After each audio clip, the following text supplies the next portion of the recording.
Приветствую, друзья! Программа «Просто вкусно», канал Якутия-24, с вами Петр Цепантин. Мы находимся в, собственно, нашей студии, и сегодня наши гости. Лауреат национальной литературной премии «Слово» в номинации «Молодой автор», талантливый художественный переводчик, писатель Анжелика Эверстова. Анжелика, здравствуйте. Здравствуйте. Да, спасибо, что приняли наше приглашение прийти к нам на передачу. И, учитывая наш формат, кулинарный концепт, мы его называем «Кулинарное ток-шоу». Что вы будете готовить сегодня? Мы сегодня будем готовить шоколадные кексы. Это очень простой советский рецепт. Мне кажется, вообще все выросли на рецепте именно этого теста. То есть хворост раньше тоже на нем готовили. Да. Это сгущенка, то есть в основе. И уже туда все просто Я добавляется. в последнее время 2 года и 5 месяцев вообще на сладкое нападаю. Да, как раз к месту. А почему у вас выбор пал именно на это блюдо? Потому что на самом деле есть такая история, как раз насчет премии. До того, как я, в принципе, подала документы на национальную премию, мы участвовали большим таким составом, несколько участников со всей России в Химкинской школе и в большом стиле. И вот в период как раз вот большого стиля я, по-моему, приготовила тоже шоколадный кекс на прощание, чтобы со всеми, когда мы со всеми расходились, чтобы всех вот участников, организаторов угостить, да. Вот. И потом оттуда еще один из организаторов шутил, что вот я вот во времена, пока у нас проходила вся эта конференция, мне открылось, в общем, несколько чудес света, вот, художественный перевод с национальных языков и вот шоколадный якутский кекс. Шоколадный. И поэтому вот так, да? Ну да, ну и в целом я когда маленькая То есть, получается, блюдо какой-то жизни вашей занимает некую историю. Да, и вот, когда я была маленькая, мама тоже постоянно готовила шоколадный кекс. Поэтому очень как вы сами к сладкому вообще? Конечно, я очень люблю сладкое. Да? Да. Сколько времени вам потребуется? Мы должны же успеть все равно до передачи, поэтому я все-таки предлагаю приступить. Давайте. С чего вы начинаете? Сначала нужно вообще замесить сгущенку вместе с яйцом. Так. Тут большой талик. Давайте я положу. Давайте я вам помогу ее открыть. Да. Открыть надо? Я даже не помню, что не это. Хорошо, она очень удобно открывается. Ставить. Суть до дела. Я так понял, вы гуманитарий. Я знаю, что люди делятся, скажем, на 2 типа: технари и гуманитарии. Бывает что-то между, бывает вообще ярко выраженные. Да, в вашем случае вы гуманитарий. Откуда это пошло? Родители, влияние или как? Не знаю, на самом деле не сказала бы, что это прям влияние. Но, допустим, мой дедушка Тимофей Эверстов, он вот мелодист. У него какое-то, по-моему, даже звание было, заслуженный там, по-моему. По республике получается. Но в целом я бы не сказала, что мы там из какого-то великого там рода рождения. Но все равно в семье культ чтения и все прочее. Наверняка же вы много очень читали. Да, и с детства прямо. Как научились читать, и, наверное, пошли все штудировать. Есть домашнюю такое, библиотеку, потом любую библиотеку, Белинского, Пушкина, все, наверное, уже закончили. Или как? Нет, на самом деле, прям, чтобы вот так вот чтение с детства, чтобы прям поддерживалось, поощрялось, такого не было. Это скорее бабушка, стремление сохранить как будто какие-то хотя бы знания о культуре якутской. Она с детства читала мне Олонко, Элес Ботор и якутские сказки. Бабушка читала? Бабушка читала, да. У вас были такие прям вечера, там бабушка читает, да, вы перед сном, Я там просила сказки, там диснеевские книжки, там про диснеевских принцесс были. Да, и бабушка говорила: нет, мы это читать не будем, я хочу тебе читать вот Элес Ботора, там якутские сказки. Да, и поэтому, мы с ней очень много читали, так, она мне перед сном всегда рассказывала, и как-то у меня в голове все это отложилось, и в итоге в принципе, тяга к якутской именно литературе, в принципе, к изучению культуры, она у меня тоже сохранилась благодаря ей. Можно сказать, по большей части. Я к тому, что люди вообще не воспринимают информацию очень длинную, они, то есть, как это такое, клиповое мышление. Это даже больше выражено, наверное, у сейчас подрастающего поколения. Поколение альфа их называют вроде. Но я бы не сказала, то есть вы тоже уже можете так говорить? Вы уже другое поколение чуть-чуть. Ближе к зумерам скорее. Ближе к зумерам. Да, ближе к зумерам, да. А сейчас кто? Альфы, да, по-моему, или кто-то? Да, сейчас подрастающие, которые это поколение альфа. Считается, что они вообще не читают. Не вообще, но очень. Им, в принципе, тяжело. Небольшой процент. Да. Им, в принципе, тяжело обучаться, по-моему. Есть такие тенденции, это не я придумала, да. Давайте соду. Так, немножко расскажите телезрителям, что мы делаем. Соли, по-моему, да? Это сода. Сода, так. Да. Тут нужно погасить соду. Я не помню, вместо чего нужно ее было добавлять, то ли дрожжей, то ли чего-то такого. В общем, 1 столовая ложка соды, ее нужно погасить лимонным соком. Его сейчас нужно разрезать. Давайте. Так. Я буду в качестве помощника. А подержите ложку. Давайте подержу. Спасибо. Сейчас, это надо просто... Ага. Сейчас я быстро. И надо сюда лимон выжать, да? Да, прямо сюда. Можно на тарелку. Прямо вот здесь? Да. Ее можно сразу залить. Ой. Так. Продолжаем. Угу.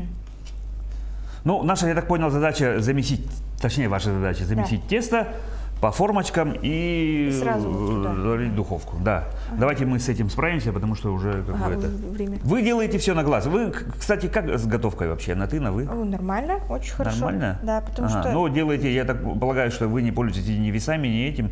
Технологический процесс у вас налажен. Ну да. Ну, иногда пользуюсь, конечно, если это какой-то новый рецепт. Новый. В целом я, на глаз делаю какие-то вот рецепты, которые давно знаю. Ну, плюс-минус, я так думаю, не критично, да? Ага, ну там не сильно страшно. Отлично. Итак, давайте о вас. Вот вы читали бабушкины рассказы, Бабушка читала рассказы. Бабушка читала, потом сами начали читать, наверное, закончили школу, и что вы сделали?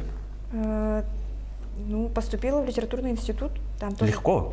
Ну, по целевому, да, там получается, вообще изначально вот мама не поддерживала то, что я слишком сильно литературой увлекаюсь, там, говорила, вот, тебе это, ну, не прокормит, нужно стать экономистом. Даже так? Да, да, у меня было такое, когда я наверное, хотела, чтобы вы стали экономистом или юристом? Экономистом, чтобы типа, денег было побольше, чтобы можно было заработать как-то, вот, и она поэтому это сильно не поддерживала, и когда я еще вот в школе училась, участвовала в конкурсах, типа звездные эстафеты, ну, литературных каких-то, она вот не поощряла, и говорила, вот, опять сидишь там, что-то пишешь, но потом вот как раз в 10 классе там буквально вот получается литературный институт по целевому набор осуществляется через каждые 30 лет. И вот те, кто выпустил... Еще раз? Через каждые 30 лет. 30? Да. В смысле? Ну да, то есть это государственная же программа, поэтому можно, конечно, поступить. Подождите, через 30 лет только нужны вот такие специалисты или, или настолько...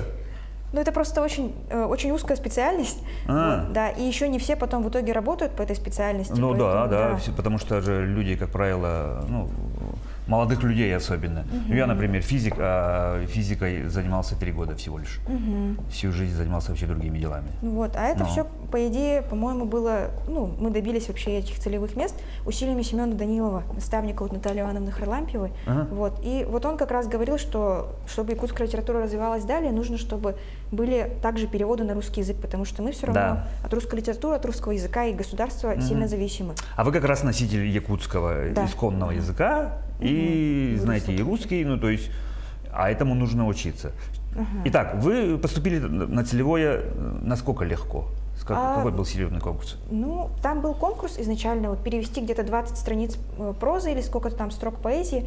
И я как раз, когда училась в школе, сказала матери, вот, что хочу попробовать. Мама подумала и сказала, на самом деле, да, действительно будет лучше, если ты вот, ну, послушаешься себя, того, что вот ты действительно хочешь, и... То есть мама, в конце концов-то поддержала? Да, она меня поддержала, и я ей за это очень сильно благодарна, потому что я в себе тоже очень долго сомневалась.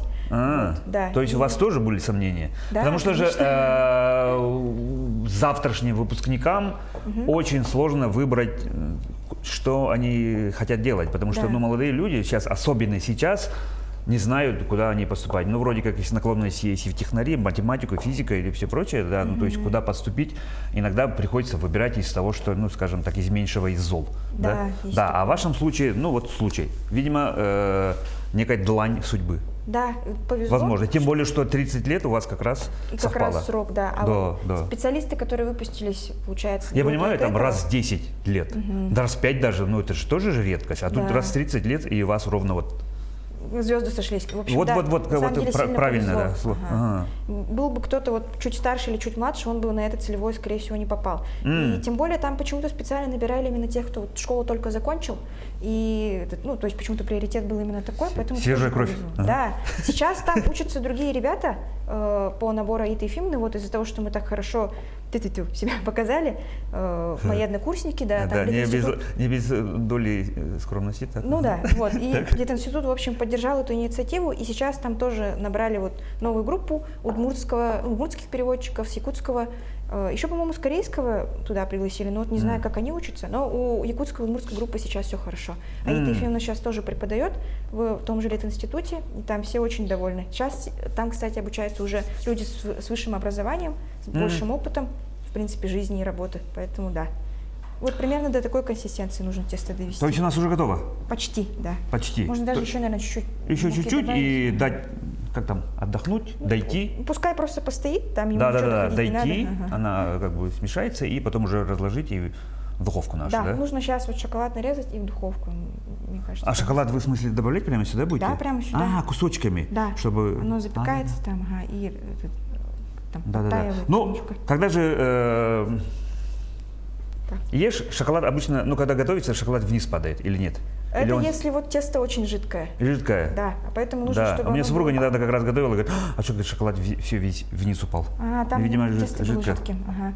Вот я Значит, не знаю. соответственно, консистенцию нужно соблюсти такую, что... Да, ага. И главное не перестараться, чтобы оно слишком густое не стало, и чтобы не слишком жидкое было. Потому что у меня Ага. так тоже пару раз бывало. А можно же выложить в форму и куски шоколада призывать, дук, положить. Можно, ага, но мне такое не нравится.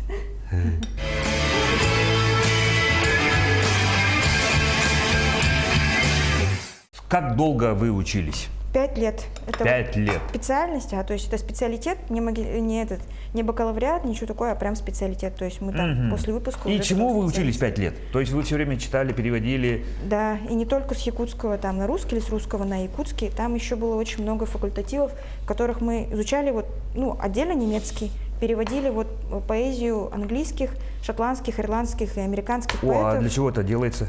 Чтобы опыт был, чтобы было общее представление не только вот узко там о русской литературе, узко какой-то зарубежной литературе, а чтобы было более такой большой кругозор, получается. Да, то есть общее течение литературы в мире, мировой литературы. Ага, мы изучали вот именно в этом плане. Вот. А у вас есть, наверняка есть, профдеформация? Да, но скорее не как... Чистосердечное признание? Да. Но скорее даже не как переводчика, а больше уже как редактора, Да. потому что я вот всего 1,5 года, если честно, работаю в АЯР. Я сразу после университета туда поступила, то есть галопом по Европам. Сразу со школы в университет, с университета сразу на работу. И уже вот меня так хорошо натаскала Андросова Надежда Петровна, она вот начальница моя, заведующая массовой Можете редакцией. привет передавать. Ага, вот, да. А вот так делаете прямо? Да, сразу туда. Я думал, вы засыпать. нальете, а потом уже... Нет, Все, прямо хорошо. сразу туда вмешать. Так. Вот, она так меня натаскала, вообще, я столько всего нового с ней узнала, и теперь я, как она сама говорит, профдеформация у меня, Ага. везде Нет, еще ошибки я в к тому, тексте. что профдеформация, например, психолог волей-неволей при каждом удобном случае начинает оценивать людей, ну, при новом знакомстве, да, Да, так и психотипы и все прочее, да.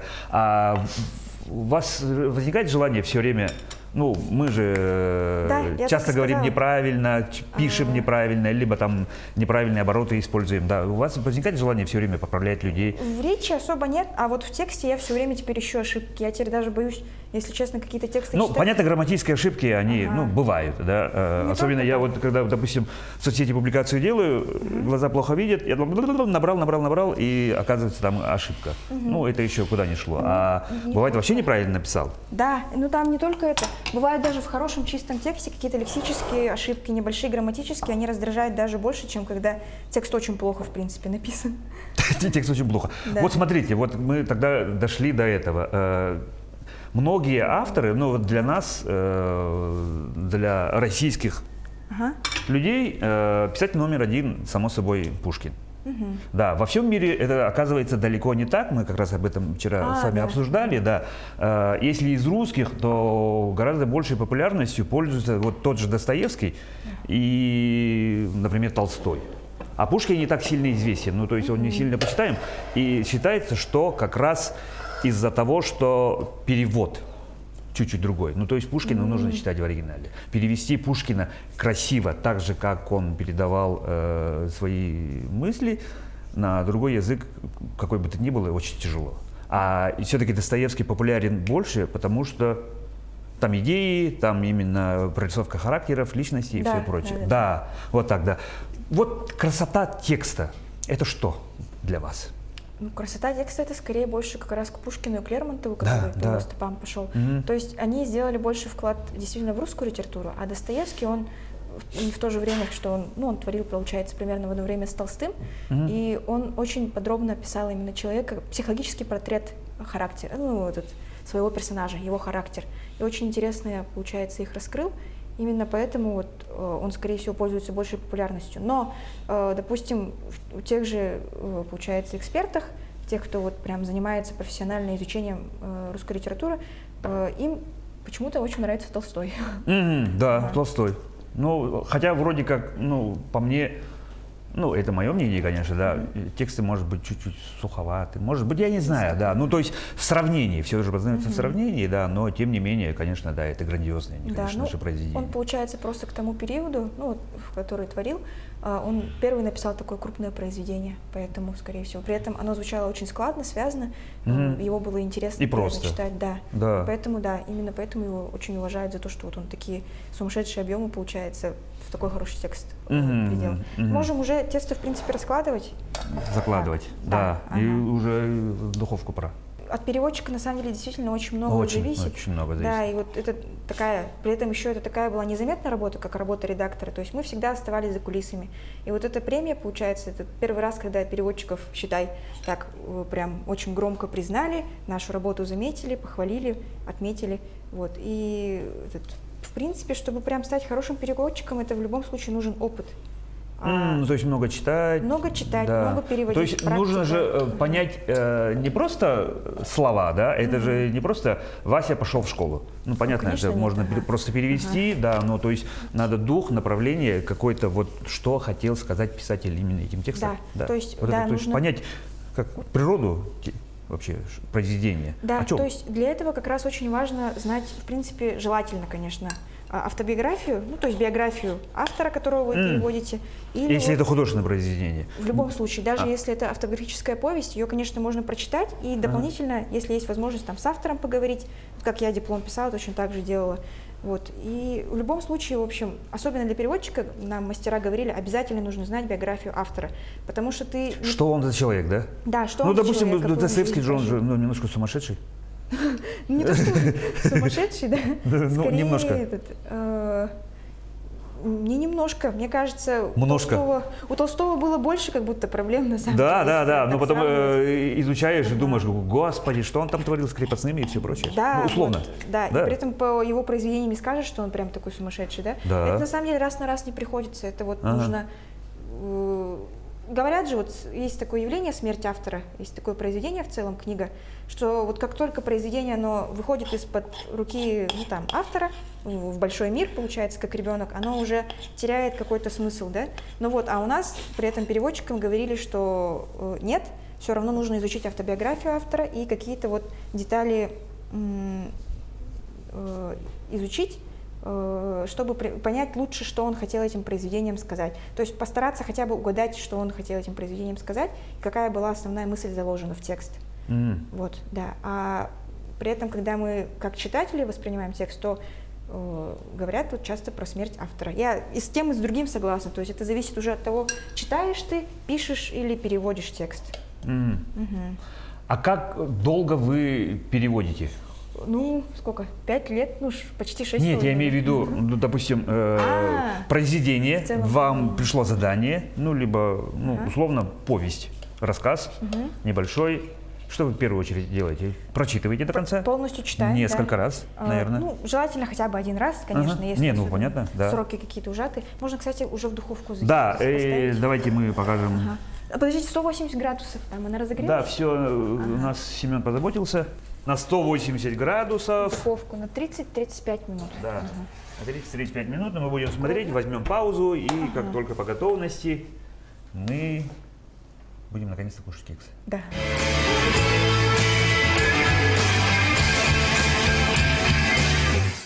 Итак, задание пришло, текст есть, да. Что вы в первую очередь делаете? Читаете? Ну вот перед тем, как начать переводить текст, нужно его, конечно, обязательно прочитать полностью, желательно хотя бы один раз. И в зависимости уже от его жанра, там автобиографический, там какой-то усуран, то есть художественный текст, да, нужно, ну, начать потихоньку переводить, конечно же. И ну, бывает, конечно, попадаются очень тяжелые какие-то тексты, да, художественные. Допустим, 20 страниц одной повести приходится переводить почти месяц, и примерно за столько же времени можно перевести 200 страниц автобиографического, ну, вот, романа, допустим, какого-нибудь. Да, это зависит очень сильно от жанра текста и, в принципе, от слога, потому что в переводе мы также стараемся сохранить слог автора, не только вот главную идею, но еще и вот его манеру говорить, писать. Это все очень большую роль играет. Поэтому раз на раз не приходится. Допустим, ну, я переводила когда-то повесть Кимеха Дайтеме Сардана, вот она очень нашумевшая повесть ее. Я ее переводила на русский язык, чтобы мы отправили ее в Москву на экспертизу, потому что там затрагиваются такие темы, такие, как сказать, сомнительные, наверное, да? Ну, вот, которые, да. Ну, то есть, которые должны пройти некую цензуру. Да, которые должны пройти цензуру. Вот, и я, получается, делала практически подстрочный перевод, но все равно уже, типа, вот, профдеформация, я не могу просто перевести текст, как есть, я все равно его всегда художественно стараюсь приукрасить как-то. Ну, то есть постараться... От себя? передать. Да, от себя. Постараться приукрасить как-то этот текст. То есть, скажем так, перевели на другой язык, и произведение заиграло совсем по-другому, и, может быть, даже лучше стало. Ну, может быть такое же? Может быть такое, да. Но это редактор же для этого и субъективно. существует же. Допустим, да, я, например, в кавычках пишу книгу и пишу текст, а потом редактор берет и говорит, ну вот тут лучше поменять и все прочее, и по-другому уже текст. Есть такие, играет, да. Есть такие моменты, есть такие авторы, которых очень сильно нужно дорабатывать.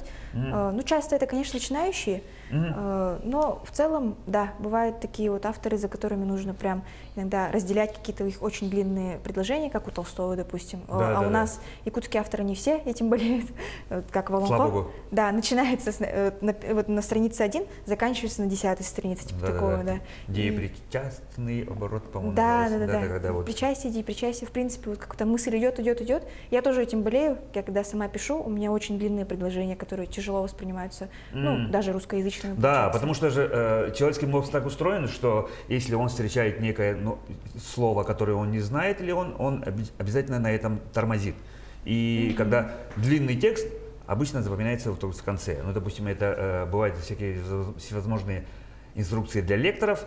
Самую главную мысль нужно сказать в конце. Да, причем так и есть. Так и есть. Это же, ну, то есть это некие каноны, по которым работает наш мозг, и, в принципе, его можно обмануть. Да. Еще можно сказать, что вот якутские авторы, когда они начинают писать по-русски, у меня тоже такое было, они строят предложение вот, чисто по наитию, по-якутски, то есть там местоимение, прилагательное, вот это вот все идет в начало и глагол в конце. Это звучит по-русски очень забавно. Да. И это тоже нужно смотреть, иногда переставлять. Ну, то есть правила составления предложений. Да, оно у нас допустим, в русском, в якутском это еще вольности. Это, в принципе, это можно легко. В английском это вообще никак не сделаешь, по-моему же, да? Практически никак. Практически никак, да. Потому что если ты подлежащее сказуемое местами поменял, уже это получается чуть ли не вопрос. Правильно же, да? Да, там уже немножко по-другому получается. Ну, то есть это, опять же, вот фонетика и лингвистика языка. Структура языка. Структура предложения уже очень сильно меняется, получается. То есть там вольности не позволишь. А русский... Можно, но это надо прям уметь. Прям надо уметь, да. И английский... А по-якутски как угодно можно сказать. Да, якутский он этим и прекрасен. Итак, вы переводите. Бывает ли, что вы перевели, на следующий день проснулись и говорят, да что ты не то сделала, давай-ка я заново. Конечно, так всегда. Я никогда не довольна финальным результатом. Черт, надо было вот так сделать. Вместо этого предложения вот это использовать. Да. Бывает такое? Все время так, да. Творческие муки. Да, вместо этого слова нужно было использовать вот это. То есть это постоянно так. Я никогда не довольна результатом. Да. То есть, ну ладно, может, через 10 лет я перечитаю какие-то тексты и скажу, вообще нормально на самом деле перевела. Тем более там для человека, который вот 5 лет всего опыта работы, вообще хорошо перевела. А сейчас, допустим, я сейчас перевожу огромную рукопись, как там, под заказ тоже для АЯР. Чисто ей сейчас занимаюсь. Чуть с ума не сошла, если честно. Там большой объем. Уже, конечно, этот перевод это очень тяжело действительно. И у меня уже мозги плывут, у меня все мысли только об этом, о жизни этого человека, о его труде, как бы дальше это доделать, переделать, еще нужно переработать текст, и что самое плохое... То есть вы вот так посмотрели в одном направлении, и все, и только это? Что самое плохое, это вот мне не нравится то, что я уже сделала. И кажется все время, что нужно сделать лучше, можно переделать, можно сделать еще лучше. как-то... Ну, то есть, опять же, тут может сказаться же человеческие характеристики, ну, Да. характеристики личности вашей, да. Допустим, человек по жизни перфекционист, и Ну все. да, есть такое. Все, да, ну Ага. то есть это уже конца и края нету, то есть ты никогда не будешь доволен собой, как бы тебе не хвалили. Да, Да. есть такое. Насчет хвалили, да. Давайте наконец-то поговорим про литературную премию «Слово» в номинации «Молодой автор». Я, конечно же, вас поздравляю в Спасибо первую большое. очередь. Да, это действительно, учитывая ваш возраст, ваш опыт, это, я считаю, что очень большое достижение, вы молодец. Спасибо Да. большое. Как вы узнали об этом конкурсе и что это такое вообще? Ну вот как раз через конференции «Большой стиль» и литературную школу «Химки» мы, получается, там очень много было участников, и организаторы нам, как бы, между прочим, всем предложили попробовать подать вот документы на слово, ну вот, если есть желающие, да. И я что-то подумала, ну, чем вот так просто будет такой большой труд лежать, Да, между тем более делом. такая как будто. хорошая книга, Да, да. тем более, что это ваша работа. ну, Да, еще почему бы книга нет, да? действительно очень хорошая у Натальи Ивановны Джанкирсурук «Прозрачное письмо». Это была моя дипломная работа. Конечно, я над ней корпела. Это был не только мой труд. Это, во-первых, был труд Натальи Ивановны. Без оригинала книги нет перевода, конечно же. Еще труд Аиты Ефимовны. Она все это редактировала, вычитывала, давала советы. И чем оно вот так вот будет просто лежать, вот этот камнем, да, я лучше хотя бы вот на конкурс ее попробую подать. И я вот без большой надежды подала... Без большой. Ну, без то есть, большой, да. как Ну, говорится, как Олимпиада, главное участие. Да, В главное первую очередь, участие. В первую очередь, конечно, да. Ага. Ага, и Вот, я подала документы, анкету отправила, и вот так получилось, я сама этого не ожидала, что мы попали, там 3 человека в категории перевод, художественный перевод, молодой автор, нас было 3 человека, татарка, башкирка и вот я, получается, все тюркские языки, да, и вот как-то это нежданно-негаданно случилось. А еще я постоянно вот в работе, когда мы вот в издательстве, мы все постоянно в работе, нам не до личной жизни всем, и я даже как-то не стала углубляться в какие-то вот эти детали самой премии. Я не знала, что она такая крупная, в общем. Да, я просто между словом так упомянула, а можете меня вот отпустить в Москву на пару дней, там, на 2 дня? Я там попала в финалисты, как бы еще первая премия, хотелось бы присутствовать, да. И- мало ли. Да, мало ли, да. И Да, меня да, еще да, не хотели конечно. отпускать, потому что у нас у всех всегда много работы. И, ну, подумали, сказали, ну, 2 дня, наверное, можно. Я как раз сидела над переводом, я с этим же переводом уехала вот в Москву. Ага, и в самолете сидели, переводили, Да, работали, в самолете сидела, наверное. переводила. Да, конечно. В самолете сидела, переводила, потом приземлилась, отдохнула, тоже переводила, сидела. После премии тоже посидела и переводила. Ага. Чуть-чуть совсем, да. И вот как-то я сижу, у меня все мысли все еще в этом переводе, в работе, в общем. И тут резко так мое имя назвали. Еще я потом уже поняла, какой там размах, когда там сказали, что вот там Медведев, там Песков, Мединский, такие большие люди Да. вручают нам, да, премии. И я как-то тут... Собственно, вам Испугалась, ага. Песков, по-моему, и вручал, да? Да, Или нет? Песков, Да, Песков я вручал фотографию грамоту. смотрел. Ага. Ну, я не Что-то грамоту. Человек, похожий на него был. Ну да, это он. Это он и Да. был, Да, да. это он и был. А Да. я даже как-то не сообразила вообще, кто это, кто мне А. премию вручает. Вообще просто Может быть, сказали. Дорохов, да? Да, Который сказали пародирует просто. его. Анжелика Эверстова, я такая, ой, вскочила, побежала. Я даже не помню, если честно, толком, что я говорила. Ну вот, Вас вызывают, Анжелика. Да, я как Срочно обычно такая. выходите. Да. есть и побежала, в общем, да. И что, какие чувства? Вообще, Неожиданность, да? неожиданность, да, я очень сильно переживала, и я подумала, в первую очередь нужно, конечно, поблагодарить этот, Ну да, автора, обычно же номинантам, мастера. не номинантам, а победителям же дают слово же. Да. Спасибо родителям, Богу. Да, да, спасибо там Литинституту, Наталье Ивановне, Аите Ефимовне, вот 3, получается, основных, ну, вот, те, кто сыграли такую большую роль именно в становлении Запахло. меня. Да? Запахло. Чуть-чуть, Да, ага. чуть-чуть Ну, вот как пошло. специалиста, вот, они, то есть, сыграли большую роль именно в становлении меня как специалиста, дали образование, дали вот произведение, потом его доработали, получается, перевод уже, поэтому я подумала, нужно обязательно их поблагодарить. А дальше я не помню, что я говорила, я просто подумала, нужно, главное, не какую-то откровенную Видеозапись не глупость. смотрели на ютубе? Нет, я боюсь смотреть. Да, почему? Я не знаю, потому что я не помню, что я сказала, я стесняюсь очень сильно тоже.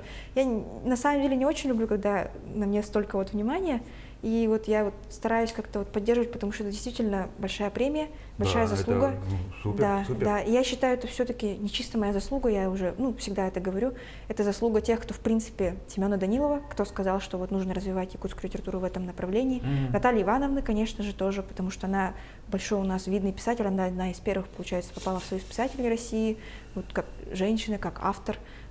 И вот Аита Ефимовна, она вот одна из первых, получается, профессиональных переводчиков, специалистов. Это она нас воспитала, вырастила. В общем, это труд очень многих людей, авторов, специалистов. Людей, которые, да. Это не только моя заслуга. Да. На чем сошлись ваши звезды? Да, я просто вот повезло, звезды сошлись, и вот наконец-то мы вот себя проявили. Якутская литература, в принципе, специалисты, авторы, писатели. То есть заслуга команды тоже, можно сказать? Да, это заслуга нас всех. Я вот считаю, что тем, что я получила эту премию, я скорее возвращаю долг республике, тем, кто был до меня, тем, кто будет после меня, ну и просто людям республики, потому что я ведь училась на целевом, это все налоги граждан, это все Министерство культуры, это все тоже труд очень многих людей. И вот я считаю, что я получила образование действительно благодаря им. И если бы не эта премия, я бы все равно постаралась как-то себя проявить, чтобы вот, не кануло это все в небытие, там какие-нибудь заслуги все равно бы постаралась принести, там медали, не знаю, что-нибудь такое, потому что это все-таки не только моя ответственность. И я поэтому, очень сильно переживала, поэтому, когда говорила речь, я поэтому всегда, еще вот с первого курса всегда натаскивала себя, вот если когда ты выходишь куда-то говорить, ты говоришь не только за себя, ты говоришь там и за республику, и вот за вот этих людей, то есть это не только моя ответственность, это не только мое имя. Я же не автор просто, да, не как автор там получила премию, не как там какой-то драматург или поэт, а именно как переводчик. Это вот такая работа, да. Там и редакторская работа, и переводческая. Да, очень много то есть всего. работа команды именно, то, что да. вы подчеркнули. Да. Ну, здорово, что вы думаете именно в этом направлении. Еще раз вас поздравляю. Спасибо большое. И знаете, резкий такой переход, такой вопрос есть. В русском языке, в любом языке есть сорные слова. Эвфемизмы, матерщины и все прочее, да, сленг. Сленг, да. Да.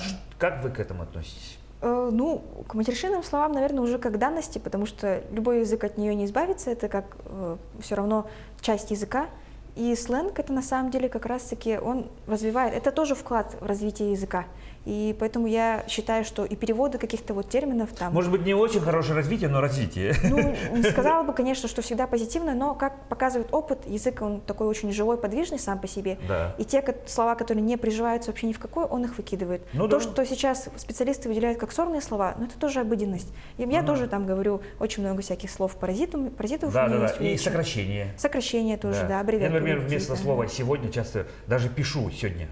Да. И это же норма? То есть не норма, но это вроде как ненормально, но это уже почти как данность. Обыденность, данность. Да. И если честно, я наоборот считаю, что вот сленги, даже какие-то сорные слова и сокращения, они обогащают речь, если не художественную, конечно, в большой перспективе, как раз наоборот, в большой перспективе повседневная речь, она способствует развитию как раз-таки уже большого пласта художественной как раз речи, каких-то вот делового стиля, вот всего этого. То есть якутский язык, он в этом плане, он очень живой, очень подвижный, сравнимо даже с русским, если честно. Якутский язык мне нравится тем, что можно на ходу придумывать новые слова. Да, это вот вообще шикарно. И сразу поймут все. Да, это очень здорово. И даже вот культура даже переписки. Сразу, понятно же, да. Это очень ярко, это очень много говорит о носителях его, о языке, о народе, о культуре тоже. И вот такие вот простые, даже смешные словечки, которые использует молодежь, это очень здорово. Язык живой, язык дышит, он развивается активно. Именно вот такие вот сленги и какие-то сорные слова-паразиты, они являются как сказать, они именно и наличие таких слов, оно определяет, живой язык или нет. То есть, на латыни у нас нет никаких таких сорных слов, потому что это мертвый язык. Ну да. А вообще, вот есть много языков разные, да, но считается, что русский великий, могучий и красивый. Да. Нас этому с детства, в принципе, учат. Нам просто повезло, либо мы общество, мы история, мы сами цивилизация такими мы создали. Как ваше мнение? Я считаю, на самом деле, что это нас этому учат с детства. Не только русский язык великий и могучий. Английский тоже, возможно, великий и могучий, просто немножко в другом смысле. Говорить, да. Самый распространенный язык, один из самых. То есть в каждом языке есть своя прелесть. Английский, он очень простой, его очень легко усваивать, учить. Да, кстати, учить легко. Да, у него очень четкая структура. Падежей нету, очень просто. Нету. Именно поэтому это способствовало его такому большому распространению. Якутский считается очень сложный. 8 падежей и каждый раз окончание на каждом времени. Да, есть такое, но при этом он, мне кажется, в сравнении с тем же немецким, бурятским, ивенкийским, ивенским, нагайским, калмыцким, с другими монгольскими тоже языками, если сравнить, он очень живой, он такой очень яркий, он очень экспрессивный. То есть говорят могучие там северные люди, там вот наш суровый климат нас воспитал. Это, мне кажется, это немножко пережиток прошлого. Мне не нравится, когда говорят такое. Это даже немножко попахивает экзотизацией, если можно такие слова употреблять, да. А на самом деле вот саха, народ, в принципе, как люди, мы такие очень смешные, очень такие яркие, экспрессивные, Да. почти как итальянцы, да, можно сказать. То есть это не зависит от того, что мы там живем на севере или там на юге. Это очень много зависит от культуры и от языка, действительно. И у нас на курсах философии в институте тоже говорили, язык определяет бытие и сознание, да, или бытие и сознание как-то определяют вот язык. Да, ну то есть это что первее? Что первее, да. Яйцо, курица, типа такого. Типа такого, сложный, да. сложный Но вопрос. Ага. мы в итоге пришли к выводу, что, скорее всего, это такие взаимовлияющие друг на друга какие-то следствия. Да. То есть вот так взаимоперетекающие. Да, и поэтому не только русский язык великий и могучий, и от того, что якутская литература переведена на русский, она не становится русской литературой. И от того, что русская литература переведена на якутский, она не становится якутской литературой. Как бы мы все уникальны, мы все самостоятельны. Возможно, именно это я хотела, кстати, сказать тогда, когда выступала, но мне кажется, я сказала какую-то немножко не то, да, как будто я вот... Надо все-таки посмотреть запись. Да, я Возьмите мужество и посмотрите запись. Да, но я хотела именно это и сказать, что каждый из нас, вне зависимости от национальности, мы все носим великий язык и великую культуру. Да. Там сахалар, монголы, буряты, дагестанцы, там, калмыки, карелы, удмурты, финны. Мы все носим великий язык, великую культуру, потому что она наша, культура, в принципе, по умолчанию, она самобытная и уникальная в любом случае, и язык тоже. С какие бы там заимствования, сленги у нас не были, это все равно... Знаете, я почему вам говорю посмотреть и запись все-таки, да, чтобы сделать работу над ошибками, и в следующий раз, когда вы будете получать другую премию, а надеюсь, она у вас будет, сказать уже с учетом тех ошибок, которые вы же не помните, что вы сказали. Да, тем более, что я вот как-то... То есть я вам желаю еще раз успеха. Да, спасибо большое.